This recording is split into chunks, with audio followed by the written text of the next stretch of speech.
Episode 14, Collective Mercy.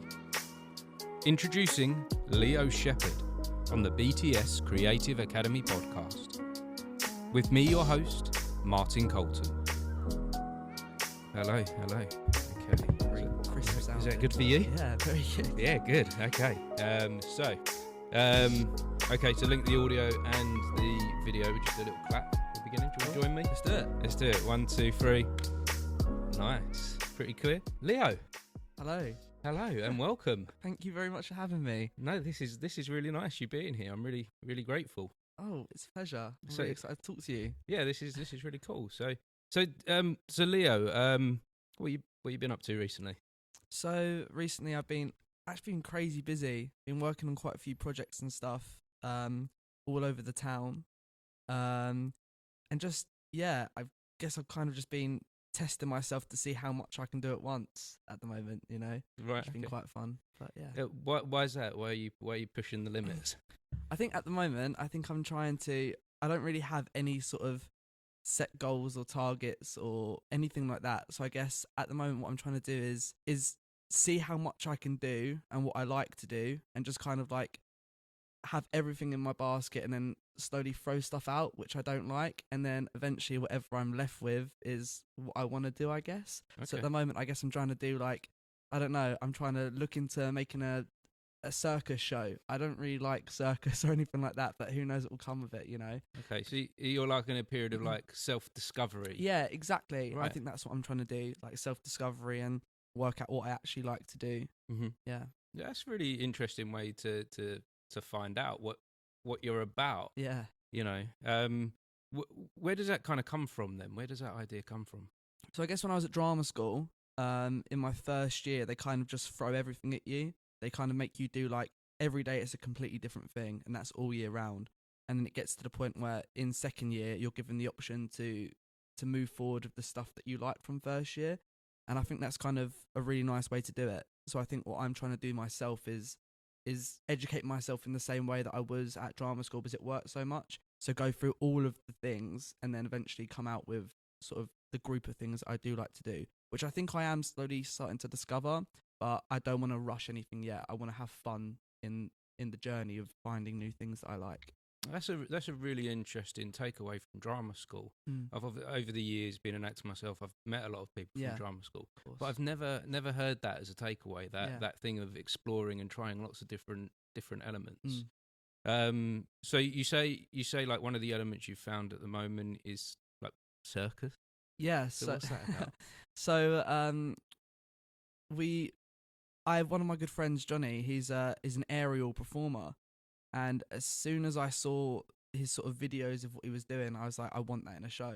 I need to do something with that. That's so good. So it hasn't been a case of me just getting Johnny and saying I want you to make an aerial show, but I've been educating myself on it because I feel like if I want to do something with somebody else's skill, I myself have got to give them respect to be able to communicate with them on that, and I've got to be able to understand what they're saying to me as somebody who's creating theatre.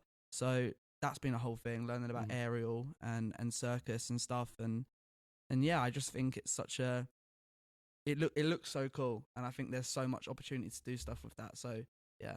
So you're going into this world of theatre predominantly. Is theatre the main aspect of your life? Yeah, I think so.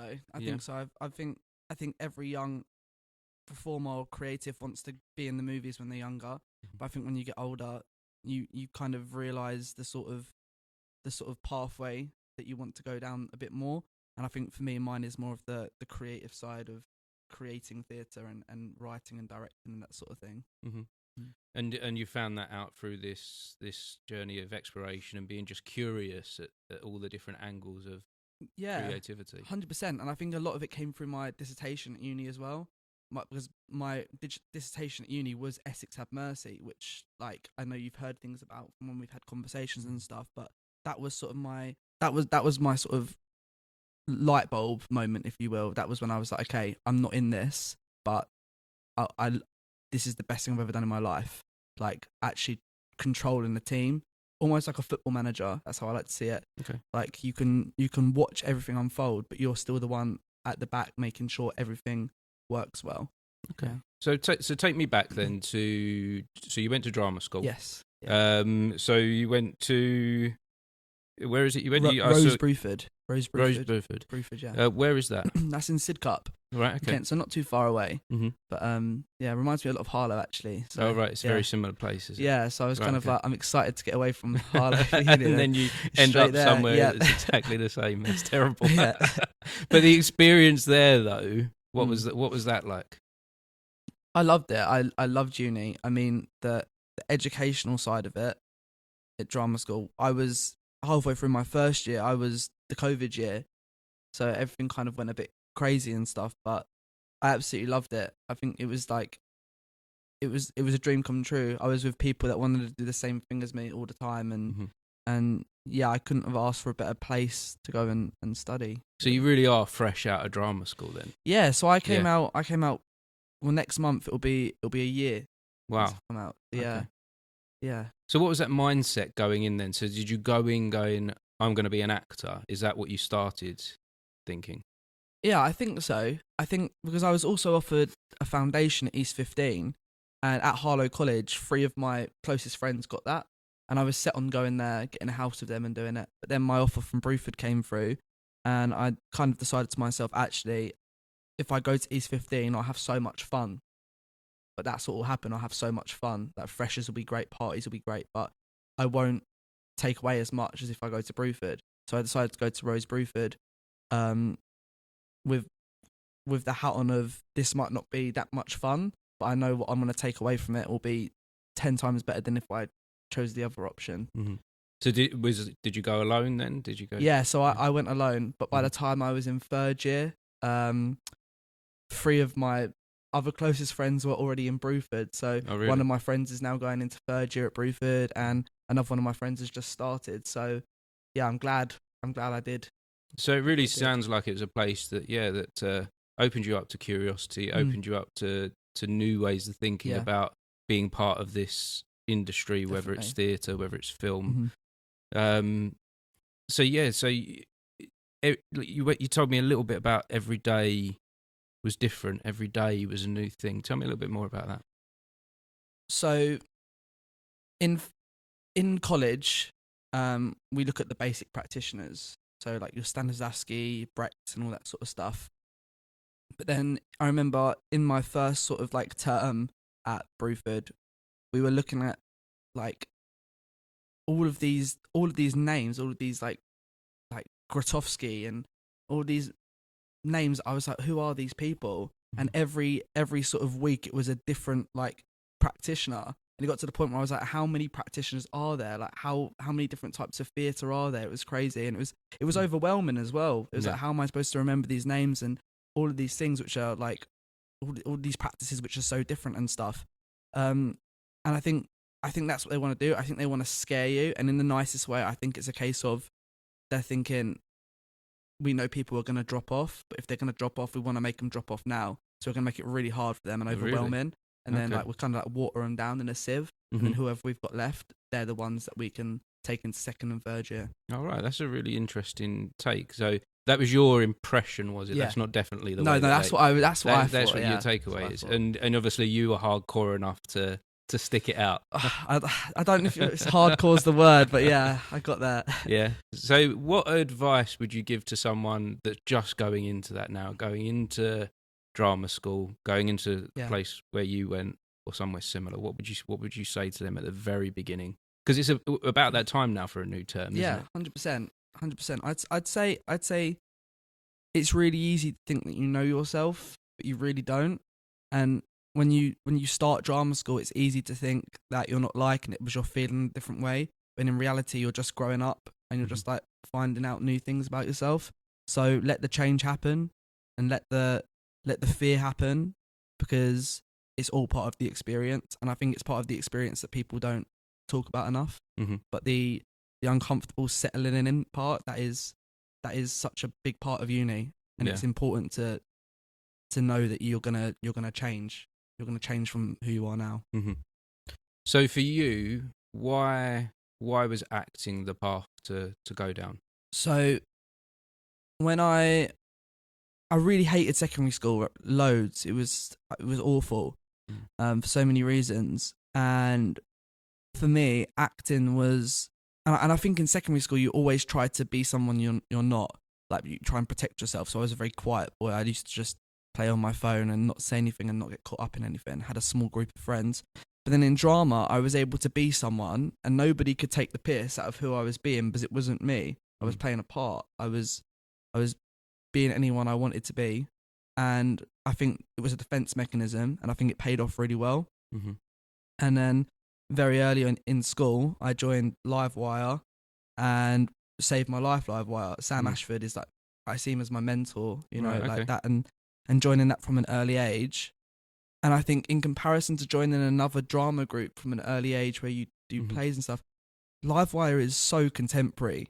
Can I ask, I know what Livewire is, but just for anyone listening, what is Livewire then? So Livewire is a community theatre for young people that offers free music, dance and acting classes for young people in Harlow.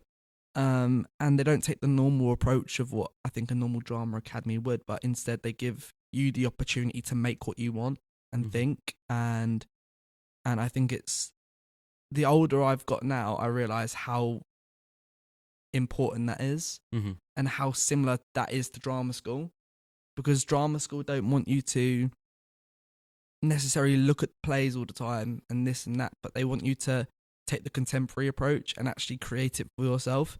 And I think it's such a unique thing to have. Like, it is, mind-blowing. So that was a really huge part of your life, being part of Livewire. 100%, yeah. And was that a free community thing? That was like was it an expensive place to go to? Completely free. Yeah. So all completely free Livewire, not a penny you ever had to pay. And it was my drama teacher who told me to look into Livewire, and I did. And I signed up with a friend at first, and then after a few sessions, my friend left, and I still had no friends there, so I had the decision to make of whether I wanted to also drop out, but I decided to keep going, and I've been going to Livewire ever since. I joined it when I was about 15, and I'm 22 now, and still a massive part of my life. Is it really? Yeah. You're still actively involved with them? Oh, 100%. Yeah, I performed in one of their shows on Friday. Just gone. Okay. So, yeah, still there, kicking about. Yeah. That's amazing. So it's sort of taking you full circle, really. Oh, 100%. Yeah. Yeah. Definitely. Oh, wow. That really is nice to hear that a community theatre group like that for young people can really grab your attention and give you a direction in life. Definitely. Yeah. So important. Yeah, that's really special, and it goes to show how you're an example of how important something like that is. Yeah. Aren't you? Yeah, and I think that's the thing as well. I think I want to show the fact that I still want to go to Livewire is for no other reason than how much I love it and how important I think it is. And I love being able to show that I can go back and still do things and stuff and become a regular face, because I think it can give the younger guys a sort of, not example, but an idea of oh, maybe I want to go to drama school. Maybe I want to do this. Maybe I want to do this and stuff. And I think it's about it's always about going back to your roots with what you've learned and trying to help the next group of people that want to go down the same path as you. So I guess I'm just trying to help direct people, I guess. Yeah, and lead by example within this community that showed you the way. Yeah, exactly. You're now trying to show others the way. That's it. That's 100%. really nice. So you're in this place now where you're fresh out of drama school. Now, I've been involved with the local community in this town for quite a while, and every now and then you hear of new people getting involved. But within this town, I don't know what it's like, and I feel like this is in most places. It started to feel like there wasn't so many younger people sort of coming up within the community. But I heard about you about a year ago. A friend of mine saw you in the town park perform a play. Yeah. And she came back after seeing it and she was like, God, this guy, he's put on this show and it's so relevant and cool and fresh, and he's like, you got to meet this guy. It's really good what they're doing. They're doing some really good stuff. So I didn't get to see that. Yeah. But I did get to see you in a play earlier this year, When Love Hits. One-man show. Yeah. That you'd written yourself. Yeah. directed yourself? No, so No? my friend directed that. You directed that with a friend? Yeah. Okay. But your own writing. It was you on the stage, 45 minutes to an hour, telling your story, because it was a truth, wasn't story, it? Yeah. True story. And it was captivating, which is incredibly hard to do. Yeah. As an actor by themselves, sitting in front of, what was the audience size in there, 50 to 100 people. But everyone was captivated by what you did. And I was like, oh yeah, she was right. This guy is quite relevant and cool. So what got you? So you came out of drama school and you came back to Harlow. Yeah. And you started getting involved with Are you involved with the Playhouse, or is this your own company that you're running these productions through? So the Playhouse have a program called the Young Practitioners Program, which I signed up to, and basically it offers free space to young people, basically between 16 and 25-year-olds, free rehearsal space, free theatre space, everything like that. So as soon as I came out with my dissertation, I was like, I need to get straight involved with this. Like, I can't let this message die. So in my head, it was going to be a performance of the show, and then I'd let everything rest. I'd probably try and get an agent, something like that. So we performed at the Playhouse for free in Theatre 1. I think like 65% sold out in Theatre 1, which is good for the size of it. It's a big theatre. And then after it had faded and the show had finished, I decided that I'd start a theatre company called the Mercy Theatre Company in homage to Essex Have Mercy. And since then, I think it's a stretch to say that we're a resident company, but I think we are something. I really hate being like too big for my boots, but I really think it's something different. I think we're the only sort of young-led theatre company that is actually starting to be heard and be known, and for me, that's all I want to do. Like you said, I think the amount of young people like taking part in art and doing their own things now is slowly dropping off. But Essex Have Mercy was started last September. I'm now in talks with 3 other young up-and-coming Harlow companies that have just come out of uni, and I really think the town's starting to revive itself now through the Young Practitioners Program, and yeah, I think it's starting to wake up, the theatre scene, a little bit. It really is, and I, having been involved in this town for about 20 years, 20 years ago was when I was young and part of a young people's theatre group at the Playhouse, and that died off 20 years ago. And in that 20 years, there hasn't really been a young, I don't want to say youth, late teens, early 20s group of people doing it. Everyone just seemed to drop off and disappear for a while. Whereas now it seems to be coming back into the town, and I'm seeing more and more people sort of coming up, which is just really nice. It's really nice to see when it did disappear. So well done for being part of that group and bringing that back up, because I know how much of a challenge that is, because you have to give a lot to that, don't you? 100%. And I think a lot of people, you end up getting in the situation where a lot of people put their trust in you, or expect, they look up to you and they expect something, and it's a lovely feeling. But at the same time, it's just I know nothing. Like we know the same amount of things. I've just been here for a year trying to do it, and it's worked. Like there's nothing I know that you don't. It's just about like resilience and not giving up, and understanding that it's okay to work 2 jobs, and it's okay to do this and to do that on the side. Like everyone knows this is what you want to do, like for your life, but you can't. You have to like keep pushing. And I've got about like 4 jobs I do on the side. Do you know what I mean? Yeah. But yeah, because starting something like this doesn't exactly make you a millionaire, does it? It doesn't. Absolutely it doesn't not. even pay the rent, does it? Oh my God, no, it doesn't. But I guess. So is this a for-profit company, or is this a community group? I think in the grand scheme of things, of course, we want to make profit. Like in my collective, there's 10 of us. There's 10 of us who make art and stuff. And of course, one day we'd love to be able to say, actually, we can live doing this. For now, though, it's nothing but pure joy.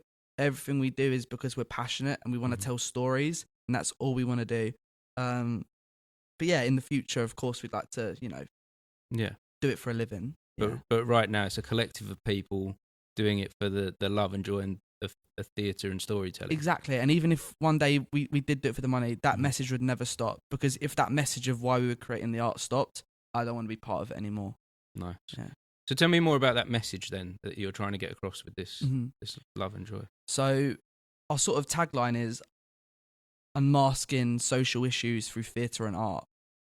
And we look at sort of the stories that are being told through theatre and stuff, but we kind of like narrow it down to two small circles, and that's a circle within our community and a circle within ourselves.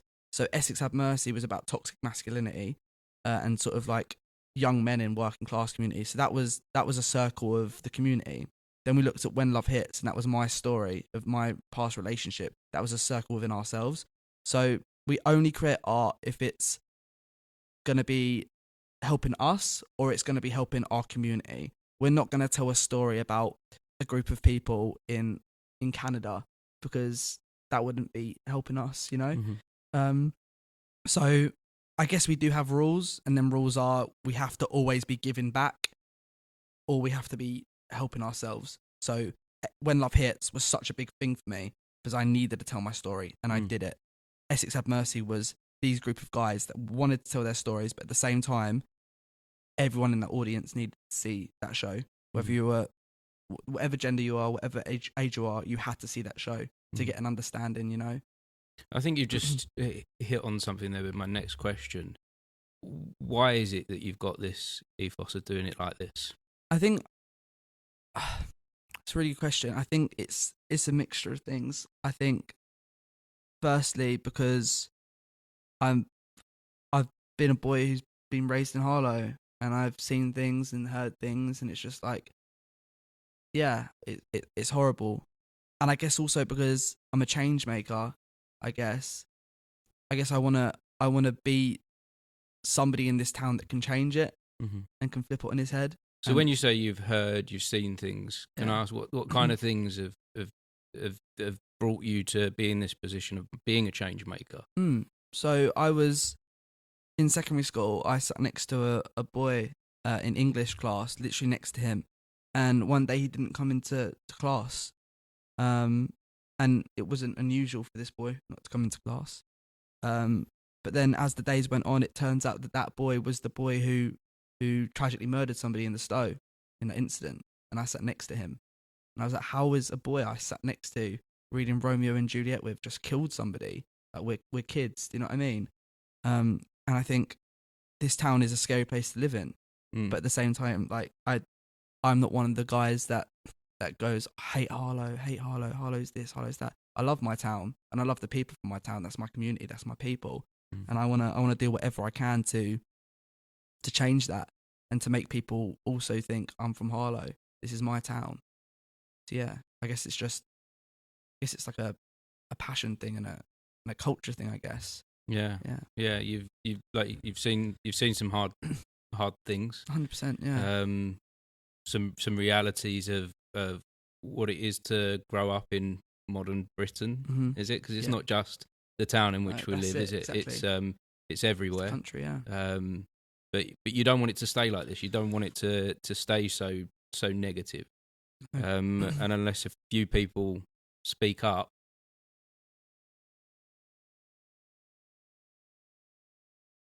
it is going to keep getting worse, isn't it? That's it. And I think you found there is a beautiful thing in art, in theatre, that we can tell some stories and change some minds, maybe. 100%. Maybe? I think is that possible? Of course it is. Yeah. I think in any bedroom, in any room of any house in the UK, there could be the next revolutionist. There could be the next prime minister. Do you know what I mean? But these are all thoughts in our head, and sometimes it's a case of going, I might sound crazy, but life's too short. Do you know what I mean? You need to say your opinions. You need to get your voice out there.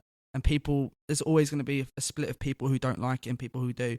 But at the same time, if you think you're doing the right thing, you just got to do it, and you just got to risk it, So what's your opinion on making everywhere a better place? Like, how can more people make a better place of where they live? I think it's about just listening to each other more. I really do. I think when we tell our stories and stuff, so for Essex Have Mercy, for example, we went to nightclubs and we went to the smoking area of nightclubs, and we went round and we asked a load of drunk men what their mental health was like, and obviously, like, not like that, we kind of like eased ourselves into it and stuff, but we actually made it a task to go and ask as many guys as we could. And it's only in the smoking area of a nightclub, when you're talking to a drunk guy, you really are able to get everything out of them. We had people crying, we had people telling their life stories, and I think that's the case of it. And this was your research for the play. Yeah, this is what I researched for it. And yeah, I think when you start listening to people more and you actually give people the opportunity to speak, and you don't make it so formal and so like conservative to like have these sort of conversations, then you get the truth out of everyone. So everyone's just a human being. Nobody wants to sit down at a table in a suit and tie and talk about this sort of stuff, you know? That's right. Yeah. Maybe I should get everyone drunk on this podcast. Maybe. Listen, you get some stories out of me, I tell you. So you did. So you went around. You did this research. You're trying to find out. You're trying to find out about men in particular, about their hardships and their struggles. Yeah. So that you could put that into this production. 100%. Yeah.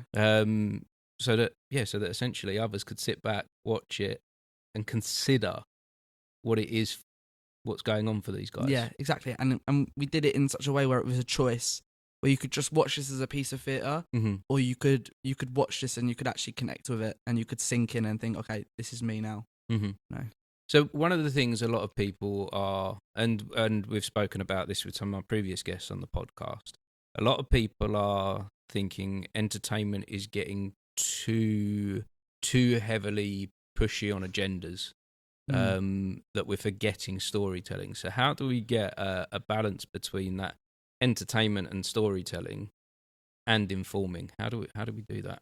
I think, for me personally, I think it's like a metaphorical thing.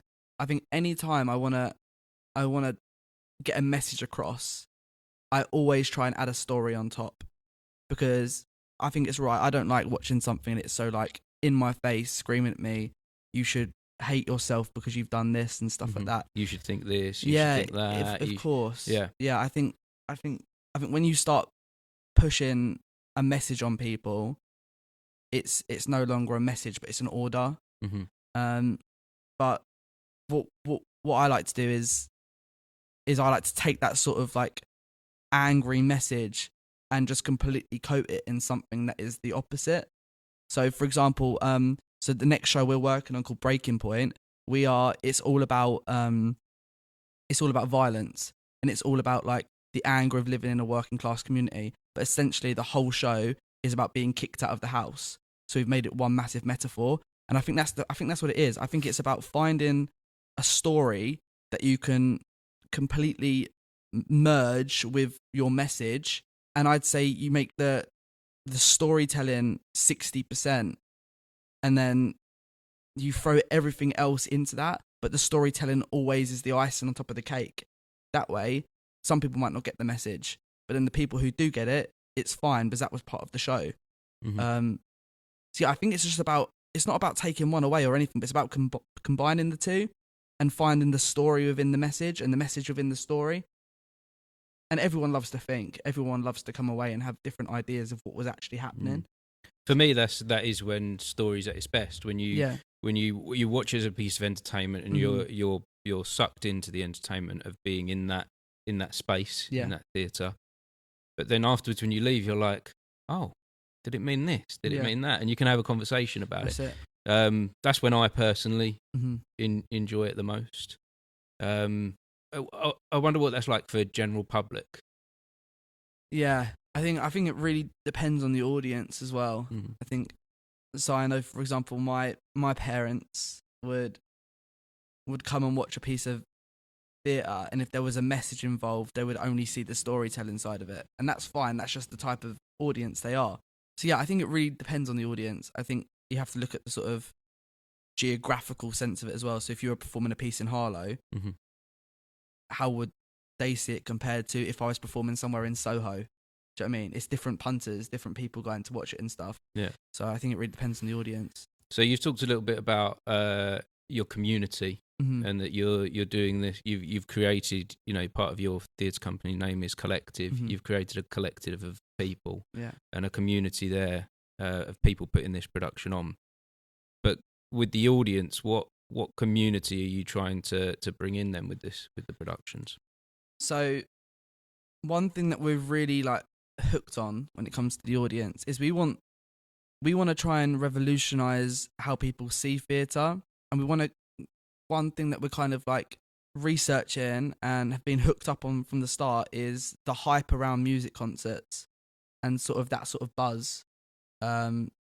So we try and do our shows in a way where the same audience want to come, and it's kind of like our Mercy Theatre Collective's doing another show, we have to get tickets are coming out at 6, we have to be up, we have to be ready to get them, that sort of thing. So we try and create a buzz, kind of like they know what they're coming to get. Exactly. Yeah, they know what they know what they're going to experience with 100%. you guys. Yeah, and it's been really nice at points where I've sat at a table and I've watched two people have a conversation about one who liked Essex Have Mercy better and the other who liked When Love Hits better, and I just sat there watching it and I was like, okay, this is exactly what we wanted. We want people to like our shows. We want them to almost be like albums. We want people to see our shows like albums, and then you can compare the albums. And some people will like this better, but then actually some people might like the experimental psychedelic stuff a bit more. Yeah.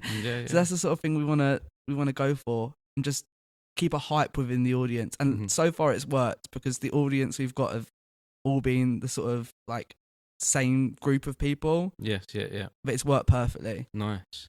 So this next production you're doing then, what's the next? Breaking Point. Breaking Point. Yeah. Tell me about what's going on there. So Breaking Point is really exciting for us because we are doing it in the old BHS building. Right, in the Harlow Town Centre. Okay. So I've seen a little bit of this going on Instagram. Yeah. You've taken over a derelict, empty, huge shopping space within the town centre. Yeah, so we kind of liberated that. Right, okay. And are you turning that into a theatre? What's going on there? So we're going to be turning it into like a sort of mixed arts venue. So there's going to be, in November, there's going to be a gig there. October, we might try and do a scare maze. But September is... So this is your building for your acts. You haven't just broken the thing. You haven't just smashed the windows. We're waiting for the council to find us. Yeah, and now they're going to hear on this. So we've been given it for a year. Okay. And because it's been empty for years, hasn't it? It's been years, like at least 10 years. It's been an empty space. So the whole idea with Breaking Point was we wanted to do it somewhere that wasn't a theatre, that wasn't a normal space, and we wanted to test ourselves a little bit. So we went around the town and kind of went into every single empty shop unit, and straight away when we saw BHS, we were like, hey, this is the one. This is insane. It's huge. Like, don't even know if it's possible. Have you got like 3 floors of there? It's 3 floors, yeah, and it's just so easy to get lost there. And then there was moments where it was like, okay, you're not going to get BHS. There was moments like, we're going to get this shop unit, all sorts. And then we got it, and ever since then... So what, someone at the council is giving you this space? Yeah, so the council, so the head of the Harvey Centre and the head of the council have decided to give it to us. So we're doing that. And then, so we're creating Breaking Point there, which is a show all about violence, the violence of life, and wanting to break out of the system. It's our most political piece yet. So I think having all of the council come in to see the show and thinking, oh, great, BHS is open again. And it's kind of like a show that we're going to kind of throw in their face. But yeah, it's been interesting doing something a bit more political. And it's kind of taken some of the aspects of Essex Have Mercy in having like a higher power. Like we had this thing called the big man in Essex Have Mercy, which was this big voice and this big scary toxic masculinity. And we've kind of taken that, but now we have that in the sense of a house. So this house doesn't want the people inside to leave, but the people on the inside know if they don't leave, they never will. And they die inside these 4 walls, so they have to break out. And yeah, it's going to be we're really pushing ourselves at this show. And I think it's gonna be a show where if you don't like it, you're gonna hate it. Yeah, no, that's what we want to do, you know. Yeah, well, that's fine doing that with that exactly fits to your message that you spoke about earlier. Yeah, exactly. That's it. But it's really interesting doing it. I'm really interested in this taking over the shop. Yeah. But I think that's a really unique space to put on a show, and that says something about doing this creative theatre thing that we do, that you don't necessarily have to have a stage. That's it. You don't necessarily have to have a theatre to tell these stories.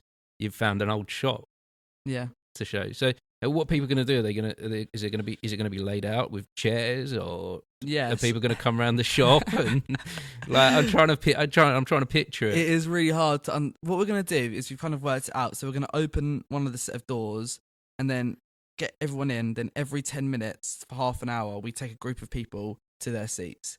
And then we wait for another 10 minutes to take another group of people to their seats, just so we don't have people wandering around and stuff. And we've built a sort of theatre space and a stage as best as we could. Oh, so you've built a stage within this. Yeah, it's not quite like Royal Opera House standard, but I mean, we've done what we can. Yeah, nice. And then we've tried to get a bar, like a pop-up bar, which is still a possibility. Yeah. But yeah, I just think it's going to be something really new, and I think even if people don't like theatre, they're going to turn up just to see how it works. Yeah, no, I'm really interested to see. It's going to be really exciting, yeah. So when's this on then? This is on the 28th and the 29th of September. Right, okay. And how do you get tickets for it? So you can get tickets on the Harlow Playhouse website. Okay. Or in the link of the Mercy Theatre Collective Instagram page. And when you get them, at the moment, the tickets on the Playhouse just says you're coming to a secret location, which is quite exciting. Yeah. So the Playhouse is supporting you with this as well? Yeah, they've supported us like so much. I think they want this to work as much as we do. Because if it works, I think a lot of other artistic companies are going to say there's a lot of empty shops around and this has just worked. And I think a lot of people are going to also try and, which they should, I think, instead of a shop just sitting there.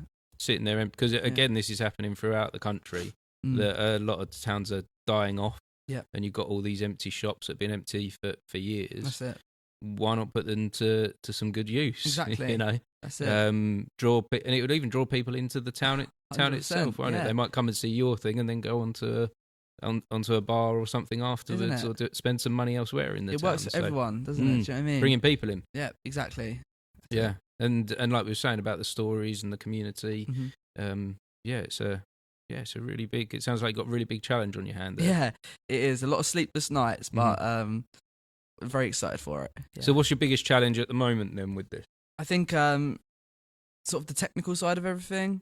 I think the show is coming along better than we could have expected, and it looks incredible. But I think the biggest challenge is the lighting and the sound. But I think we've got that sorted now. But it's just one of them things where it's like, we're only a month away now, we really need that stuff so we can start practicing with it. But and what is it technically with the lighting and sound? Is it like just getting power into the building, or? It's not so much the power, it's just more of the equipment. So because there's no rig in there. There's no rig. You know, like exactly. in a theatre, you would have a rig where you'd hang the lights from above the stage. Yeah. And that would be set in a particular way. But you're in a shop. Yeah, exactly. I'm guessing the roof is only about 10 feet. Yeah, above your head. It's which is quite close as well. So that's been the hardest thing. I think it's that we've had to think creatively in a different way. Where are we going to put the lights? Where are we going to put the speakers? All that sort of stuff. But that's just part of the thing, you know. That's just part of the game. I'm sure it will come together. Yeah, that's interesting as well. The game. Yeah, because I love thinking about all this stuff, because I find with every show you do, there's always new challenges. And it's how you approach them challenges. And 100%. Often I go, it's a game. It is. You know, you got to kind of play it. Yeah. Otherwise, you could be like, oh, this is impossible. Like, how the hell am I going to bring lights into a shop? That's it. The light an actor in that position there, or get that mood for the audience, or, you know. But if you think of it as a game, all of a sudden, the perspective changes, doesn't it? That's it. Like I spoke a little earlier about, we have a thing called theatre of the ball, where everything we do, we compare it to a football match. Right, okay, yeah. So you're saying like you consider yourself like football manager? Yeah, exactly. Right, okay. So I like to be a football manager, and at the moment my cast are the players. And like we all have different roles. If there was a producer, they'd be like the sort of, I don't know, the chairman, if you will, of the football club. But it's always about making sure your players can be the best they can be. Rehearsals are just training. Our match isn't until the end of September, but we got to win it. Do you know what I mean? That's got to be the sort of mentality about it. Yeah. So that's how we like to see it when we're working. Yeah, that's a really nice analogy, that, with comparing it to a football match. Yeah. There's a lot of comparisons there that you can make between the football and the the stuff. Yeah, no, that's really interesting. So you've got how big's the cast in this show? The cast is six. Six, in this show, yeah. And are these all people that you've worked with before? Or No, so only one of them is somebody that we've worked with before and is like a collective member. Everyone else is brand new, fresh, through auditions, through self-tapes, and it was, I'm directing it with somebody else, and the person I'm directing it with went to Austria, but we needed to cast our cast really badly, so I was like, listen, I'm going to have to do it. If it goes wrong, you can blame me. But luckily, it's worked really well, so I'm kind of sat there a little bit like, maybe I should be a casting director, because like it's really like everything's glued together. Nice. Yeah. So you've got someone else that's you're joint directing. Why is that? So I directed SS Have Mercy.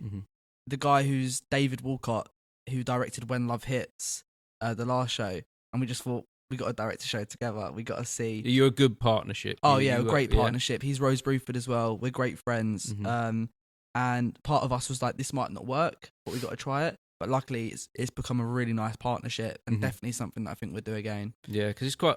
I've found that quite hard to direct with someone else, because it's kind of, you can have a vision, and it's one thing telling the actors your vision, but then that might conflict with the other person's vision. So how do you deal with that?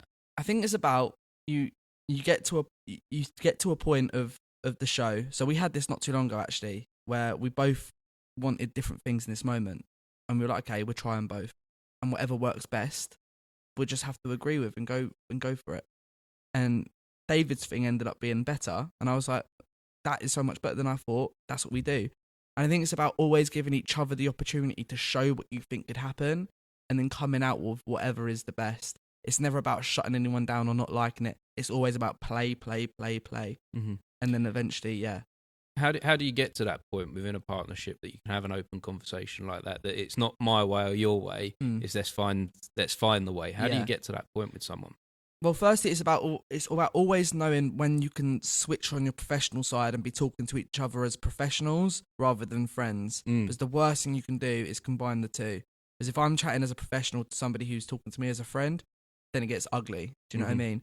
And it's the boundaries get blurred, don't they? Exactly. That's it. And it's about, I think it's just about trusting each other. David trusts me through SS Have Mercy, and I trust him through When Love Hits. And we both know that we've got what it takes. And it's just about like trusting what each other do and what they say. So yeah, it's taken a while. I don't think you'd get it in most other places what we've got, but it's a really nice sort of working environment. Yeah. So where do you see this? Is this partnership thing just for this play, or is there a future with this partnership? I think there's a future, because David's obviously one of the 10 in the collective, but he's also the next one to come out of drama school, so he'll be fresh out as well.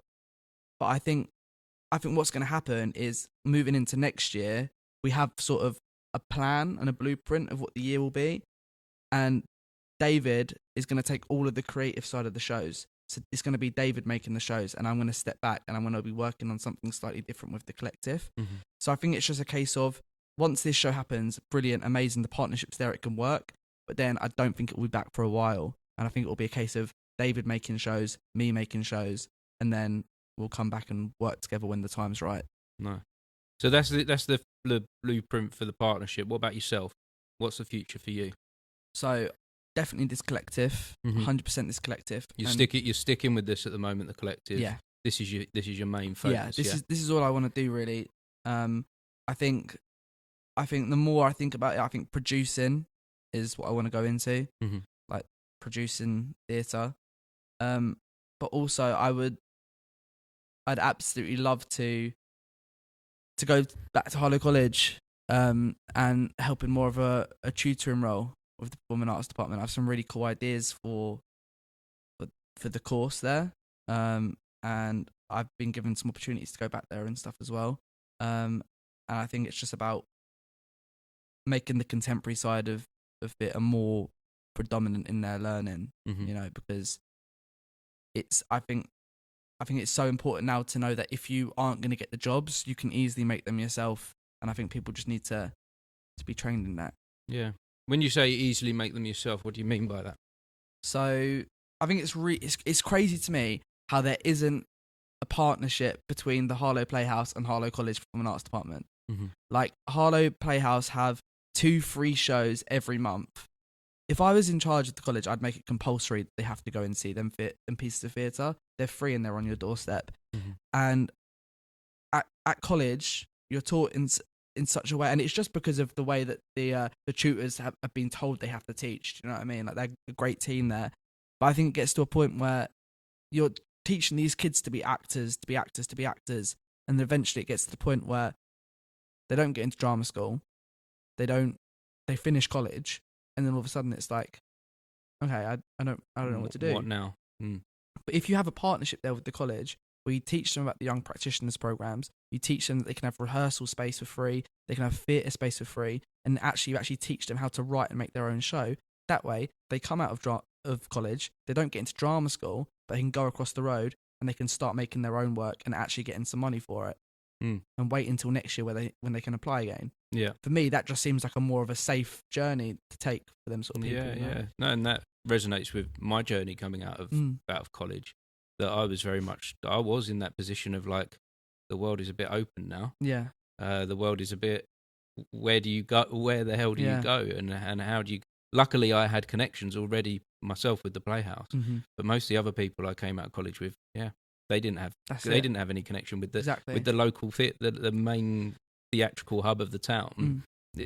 There wasn't a gateway from one to the other. Yeah, and there should be. 100%. You know, and there may be the gap that I've seen over the past 20 years in this town, and that's happening everywhere over this country. There wouldn't be that gap if the places of study linked with the places of work.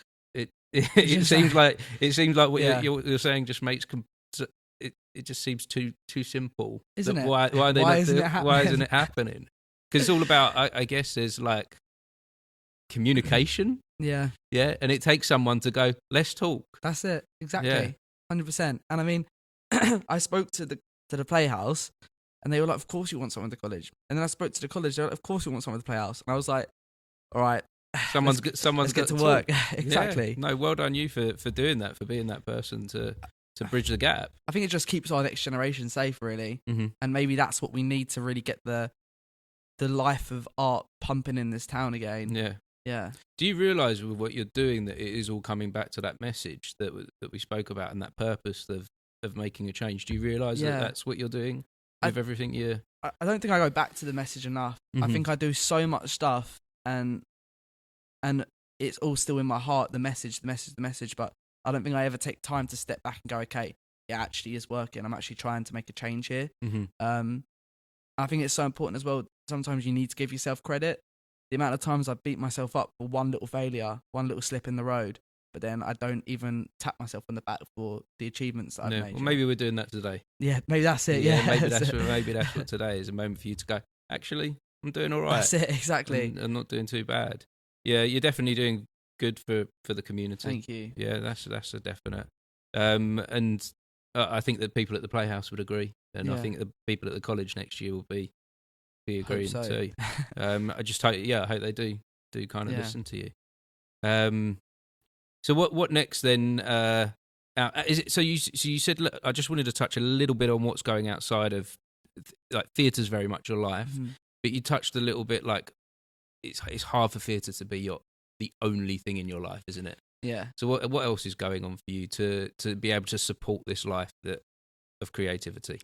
So I'm a tour guide at the Tottenham Stadium. Right. Okay. And I'm a big Tottenham fan as well. So okay. Absolutely love that. So yeah, I do that sort of thing. Which is great. I've met legends, and I've met like there's a few other actors who work there and stuff, and it's great. I really do like that job. I'm a part of a few drama academies. So Sting's one of them. So I teach young people performing arts and also people with special needs performing arts and stuff like that as well. Nice. And then also I do quite a bit of work at the food bank with James, Right. James Griggs. So I do 2 days a week. When I can, I try and fit it in, just the mornings and stuff. And I just try and make sure that every day for me, I've got to have it jam packed. I don't like having moments of just like free time. I like being like functioning and working, whether it's in London at the Spurs Stadium or it's food bank or it's theatre or it's teaching kids or special needs individuals performing arts. I always got to have something going on. A purpose, something to drive you forward. Exactly, and something where like I can look at my bank account and I'm like, hey, I actually get a beer now. Yeah. That sort of thing. Yeah, and you can, because we do have to. Yeah, we do have to support ourselves. 100%. We can't, unfortunately, just continue to be creative. Alone, can we? That's it. But the other things that you're doing as well, that's really nice to hear that you're supporting with the food bank. I think that's the thing. I think the reason I started that was like I can't just help the community by making art. I have to do more. So the food bank was a great choice for me. You know, just so you really know that you are getting like down and deep with the sort of function of the community and the helping people. Yeah. Nice, great. All right. Well, I think that's a nice note to end it on your giving back to the community. Before we wrap this up, is there any advice to anyone that you'd like to give out there with that want to get into this creative life, similar to you, but they may be holding back a little bit?